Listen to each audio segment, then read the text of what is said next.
I got one. Okay. When we were 15 and we started writing songs in high school, Tegan used to have this weird religious thing where we weren't religious. Our parents didn't tell us about anything religious until we were, actually, I'm not sure when they had the plan to tell us. They were both recovering Catholics, and so they didn't want to tell us anything scary until we were ready to absorb it, and so they didn't tell us anything, and when we were 5 years old, we went to have our first sleepover with non-family friends, and like they were friends of our family, but they were not family.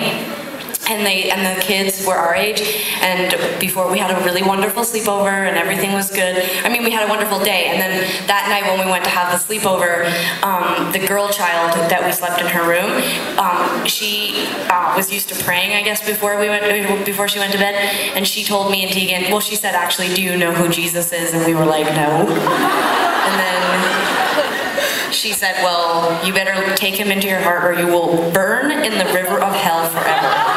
That's what she said. She was 5. She was 5 years old. Anyways, that did not sound awesome.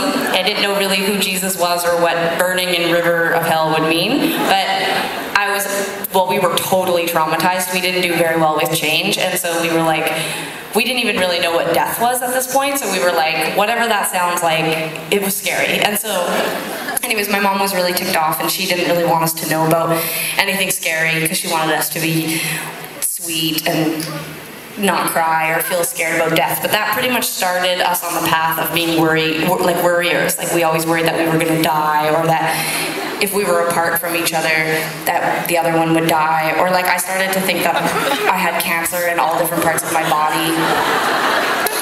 I know, it's so funny. Assholes. I'm like, yeah, I was 6 and I thought I was gonna die. People are like, come on. No, I'm just kidding. No, it was cute. I mean, it was cute in that way where, like, now in retrospect, I probably seemed really sweet. That I was like, I think I'm dying. And my mom was like, you're not dying. But inside I would be like, yes, I am. Or like one time my mom took me to get an ultrasound to prove that I didn't have cancer. And then she took me to muffins afterwards to get a muffin. And that's what it was called. And after I ate the muffin, my mom was like, see, now you know because of the ultrasound that you don't have cancer. And I was like, but inside I was like, yes, I do. And anyway, so that was all information that leads to the part where we started writing songs, and I would always write songs about things probably I thought up when I was on drugs, which don't do drugs, they're bad, but I did, and I used to write weird, like just incoherent shit. And Tegan used to write about Jesus all the time. And I swear to God, this is good. There's a real payoff in this story. But one of our very first public gigs in high school was at an all-ages club, and it was like no alcohol, and it actually was religious. It was a religious, kind of like a drop-in center type place. Like, it was called like Soul Center or something. No idea that it was religious when we got the gig. So we play this show, and we have all these songs that are like incoherent. Tegan has a bunch of songs about Jesus, and then I had one that was about God. Are they the same person? No. Oh my God. Anyways, and at the end of the gig, the people there loved us because they thought we were a religious band. Because Tegan was singing about Jesus. It was pretty alternative. The band that opened had, like, the lead singer had a shirt that says, Satan sucks dick. It's pretty progressive. Yeah, it is pretty progressive. Like, they were like really, you hit your face again. I mean, you're on drugs? Were you drinking? What's happening?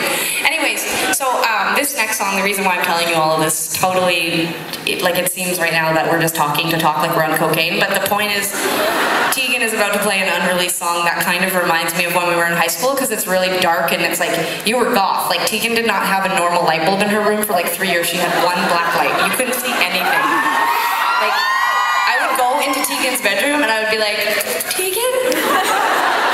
Hello? And she would be hanging from the ceiling. My room was full of rainbows and gayness, and Tegan was like in the dark in the corner crying. It was so weird. Anyways, that is what this next song is about.